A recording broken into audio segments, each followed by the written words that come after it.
Hello students, this is Rahul and you are watching genius world. तो यार आज हम जानेंगे स्टैंडर्ड हाइड्रोजन इलेक्ट्रोड क्या होता है, ठीक है ना।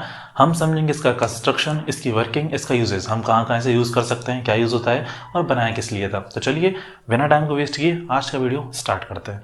तो देखो, सबसे पहले कुछ बातें समझ लो किसके बारे में, स्टैंडर्ड हाइड्रोजन इलेक्ट्रोड के बारे में, है ना। फर्स्ट ऑफ ऑल ये जो होता है ना, ये एक रेफरेंस इलेक्ट्रोड होता है। रेफरेंस इलेक्ट्रोड का मतलब होता है कि इससे हम रेफरेंस मानकर दूसरे इलेक्ट्रोड का इलेक्ट्रोड पोटेंशियल फाइंड करते हैं, ठीक है ना। अच्छा, ये तो पहली चीज हो गई। First, it is a reference electrode. Second, इसका जो ऑक्सीडेशन पोटेंशियल होता है और जो रिडक्शन पोटेंशियल होता है, दोनों ही हम जीरो मानते हैं। एज्यूम टू बी जीरो मतलब कि होते नहीं है, लेकिन हम क्या करते हैं, मान लेते हैं कितना होता है, 0 वोल्ट होता है। मतलब दोनों ही पोटेंशियल्स कौन कौन से, ऑक्सीडेशन पोटेंशियल्स और रिडक्शन पोटेंशियल्स।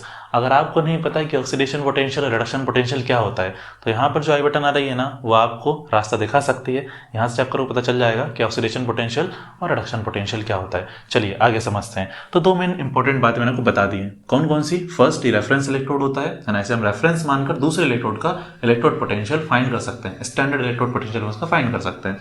सेकेंड ये था कि इसका जो इलेक्ट्रोड पोटेंशियल होता है, चाहे वो ऑक्सीडेशन पोटेंशियल हो या वो रिडक्शन पोटेंशियल हो, उसे 0 एज्यूम कर लिया जाता है। मतलब होता नहीं है, लेकिन कितना एज्यूम कर लिया जाता है, 0 एज्यूम कर लिया जाता है, ठीक है ना। थर्ड ये है कि इसे हम दोनों की तरह यूज कर सकते हैं। दोनों की तरह मतलब ये कैथोड की तरह भी काम करता है और ये एनोड की तरह भी काम करता है। तो लाइक अगर आपको निकालना है किसी एक मेटल है, उससे हमने बनाया कैथोड, तो आपको अगर उसका अगर आपको उस मेटल का इलेक्ट्रोड पोटेंशियल निकालना है, जैसे आपने कैथोड बनाया है तो आप ऐसे एनोड बना दो, है ना, तो आप उस मेटल का इलेक्ट्रोड पोटेंशियल निकाल लोगे, क्योंकि इसका तो 0 आएगा, तो जितना भी आंसर आएगा वो इसका होगा। और अगर आप किसी मेटल को एनोड बना रहे हो तो आप इससे कैथोड बनाकर इसका इलेक्ट्रोड पोटेंशियल निकाल सकते हो, ठीक है ना। चलिए अब स्टार्ट करते हैं। सबसे पहले देखते हैं स्ट्रक्चर कैसा होता है। तो सबसे पहले ना इसमें क्या होता है, एक कंटेनर होता है। हमें यहाँ एक कंटेनर ले लेते हैं। इस कंटेनर में आपको लेना पड़ता है एसिडिक सॉल्यूशन, जिसमें हम HCl का सॉल्यूशन ले रहे हैं। कोई और सॉल्यूशन भी लिया जा सकता है, लेकिन हम HCl ले रहे हैं। क्या ले रहे हैं? HCl। HCl मतलब हाइड्रोक्लोरिक एसिड का सॉल्यूशन ले रहे हैं। कितना ले रहे हैं? कॉन्सेंट्रेशन आपको रखना है स्टैंडर्ड, मतलब कि 1 मोलर कॉन्सेंट्रेशन आपको रखना है। किसकी कॉन्सेंट्रेशन? H+ यानी कॉन्सेंट्रेशन 1 मोलर होना चाहिए, ठीक है ना। देन क्या करना है आपको एक कांच का जैकेट लेना है ना, और उसमें एक इनलेट होना चाहिए यहाँ से हाइड्रोजन के अंदर जाने के लिए, और ऐसा मस्त उसे यहाँ पर आपको लगा देना है इस टाइप से। और आपको यहाँ पर एक वायर लेना है, ठीक है ना। अच्छा, आपको पता होगा, जैसे अगर आपने देखा है कि इलेक्ट्रोड पोटेंशियल क्या होता है, अगर आप ये जानते हैं तो आपको पता होगा इलेक्ट्रोड पोटेंशियल किसी इलेक्ट्रोड का होता है। तो हमें यहाँ पर एक इलेक्ट्रोड लेना पड़ेगा। हम यहाँ पर लेते हैं इनर्ट इलेक्ट्रोड। इनर्ट इलेक्ट्रोड कौन सा लेते हैं? प्लेटिनम। हम यहाँ पर प्लेटिनम नाम के, मतलब प्लेटिनम मेटल का इनर्ट इलेक्ट्रोड लेते हैं, ठीक है ना। चलिए, तो हमने यहाँ पर लगा दिया प्लेटिनम की प्लेट। अच्छा, इस प्लेटिनम की प्लेट पर प्लेटिनम ब्लैक का पेंट होता है। प्लेटिनम ब्लैक का पेंट क्यों होता है? देखो क्या होता है कि जो प्लेटिनम ब्लैक होता है ना, वो गैस के एड्जॉर्प्शन को बढ़ा देता है। मतलब गैस ज्यादा एड्जॉर्ब हो सकती है। एड्जॉर्ब मतलब चिपक सकती है। लाइक ये प्लेट है ना, और यहाँ से गैस जा रही थी, तो ये गैस के मॉलिक्यूल यहाँ पर एड्जॉर्ब हो जाते हैं। एड्जॉर्ब मतलब चिपक जाते हैं। खैर चलिए, अब देखो यार, स्ट्रक्चर हमने देख लिया है। अब बात करते हैं वर्किंग। अब ये काम क्या करता है, वर्किंग क्या क्या इसके अंदर हो रहा है। वर्किंग मतलब देख लेते हैं क्या चल क्या रहा है ना। तो जैसे हम हाइड्रोजन के अंदर डालेंगे ना, तो हाइड्रोजन के अंदर जाएगी, प्लेटिनम प्लेट पर एड्जॉर्ब हो जाएगी, और यहाँ पर क्या प्रेजेंट है? H+ प्रेजेंट है। तो H2 गैस और H+ आयंस के बीच में एक इक्विलिब्रियम बन जाता है। इक्विलिब्रियम मतलब होता है ऐसी स्टेट जहां पर ना दो चीजें, दो कन्वर्जन, या फिर अपन बोल सकते हैं दो टाइप के चेंजेस बराबर बराबर चल रहे होते हैं। लाइक यहाँ पर हमने क्या डाला था, देखो हमने यहाँ पर डाला था H2 गैस। क्या डाली थी? H2 gas. और H2 गैस यहाँ पर बन गई, क्या बन गई? यहाँ पर बन गया वो 2H+, और साथ में 2 इलेक्ट्रॉन्स बाहर निकल गए। तो एक तो ये चल रहा है, और साथ में ये अपोजिट भी हो रहा है, मतलब कि 2H+ से 2H+ जो इलेक्ट्रॉन्स को लेकर H2 भी बना रहा है। तो ये दो कंडीशन यहाँ पर, ये दो चीजें यहाँ पर इक्विलिब्रियम में चलती हैं, मतलब कि साथ साथ चलने लगती हैं। अच्छा, अब देखो आप ध्यान से हो क्या रहा है। अगर आपको पता है ऑक्सीडेशन रिडक्शन, तो आपको ये पता होगा कि यहाँ पर H2 जो है ना, उसका ऑक्सीडेशन हो रहा है। कैसे पता लगाते हैं? यहाँ पर हाइड्रोजन के ऊपर बिल्कुल चार्ज नहीं है, यहाँ पर प्लस चार्ज बढ़ गया। देखो यहाँ पर हाइड्रोजन के ऊपर कितना चार्ज है? 0 चार्ज है, और यहाँ पर कितना आ गया? 1+ आ गया। तो अगर चार्ज बढ़ रहा है, अगर चार्ज 0 से 1 हो रहा है, या प्लस में कितना ही बढ़ रहा है, तो हम क्या बोलते हैं? ऑक्सीडेशन बोलते हैं। यहाँ पर हाइड्रोजन का ऑक्सीडेशन हो रहा है, ठीक है ना। अब वहां से देखो जरा, यहाँ पर पहले H के ऊपर कौन सा चार्ज था? प्लस चार्ज था। यहाँ पर अगर प्लस गायब हो गया, यहाँ पर अगर प्लस गायब हो गया, तो यहाँ पर क्या हो गया, रिडक्शन हो गया। प्लस चार्ज का कम होना क्या कहलाता है, रिडक्शन कहलाता है। तो इस तरीके से एक इलेक्ट्रोड पर दोनों प्रोसेस चलती हैं, कौन कौन सी, ऑक्सीडेशन भी और रिडक्शन भी, ठीक है ना। अच्छा, एक बात ध्यान रखना, इसका स्टैंडर्ड ऑक्सीडेशन पोटेंशियल, क्या क्या, स्टैंडर्ड ऑक्सीडेशन पोटेंशियल और स्टैंडर्ड रिडक्शन पोटेंशियल दोनों एज्यूम किए जाते हैं 0.00 वोल्ट। कितने, 0.00 वोल्ट।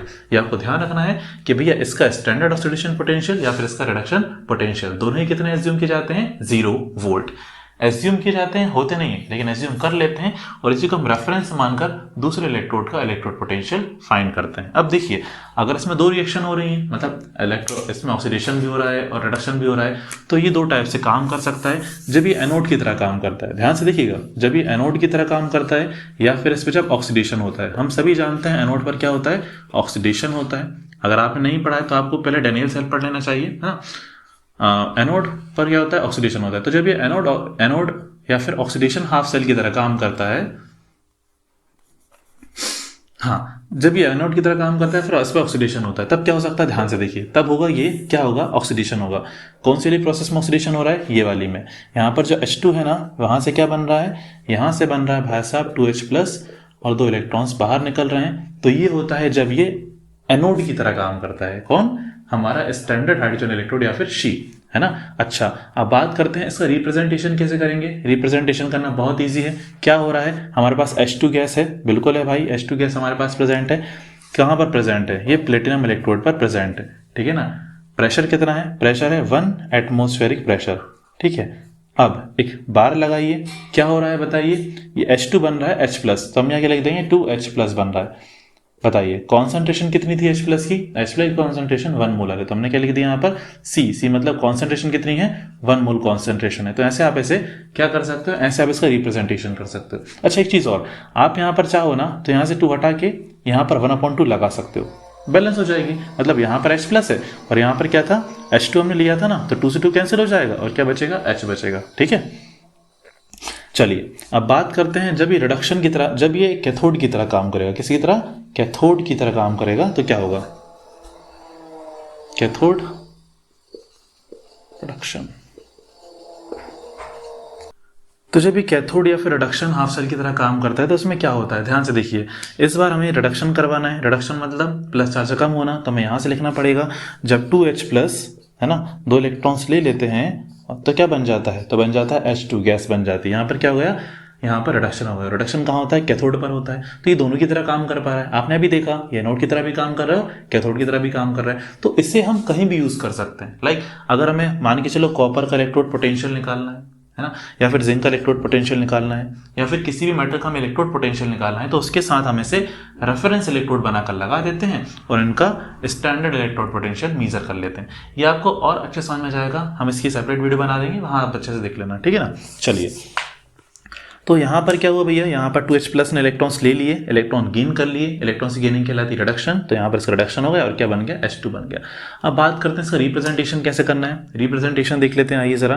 क्या है यहाँ पर, H+ है ना, तो हमने लिखा यहाँ पर H+। चलिए, कॉन्सेंट्रेशन कितनी थी, 1 मोलर थी। क्या हुआ बताइए, ये बन गया H2, तो हमने यहाँ पर लिख दिया H2, है ना, 1/2। आप चाहते हैं 2 लगा के इसे हटा सकते हो, कोई दिक्कत नहीं है। बताइए, प्रेशर 1 atm है ना, और क्या है, इलेक्ट्रोड प्लेटिनम।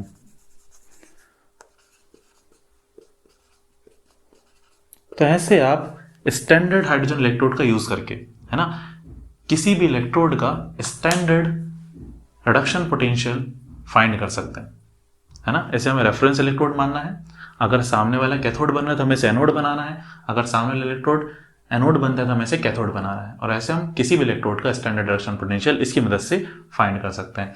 आई होप कि आपको आज एक चीज़ पता चल गई होगी कि स्टैंडर्ड हाइड्रोजन इलेक्ट्रोड क्या होता है, कब यूज़ करना है, क्या इंपॉर्टेंस होती है, स्ट्रक्चर क्या होता है, वर्किंग कैसी होती है ना। अगर आपके मन में अभी कोई डाउट बचते हैं इस टॉपिक को लेकर तो आप डेफिनेटली मुझे बता सकते हैं, मैं उसके ऊपर वीडियो बना दूंगा, है ना। और कुछ भी लगता है कि जो समझाना रह गया है या फिर आपको कुछ और टॉपिक समझना है तो आप डेफिनेटली मुझे कमेंट करके बताइए। खुश रहिए, मुस्कुराते रहिए। जय हिंद, जय भारत।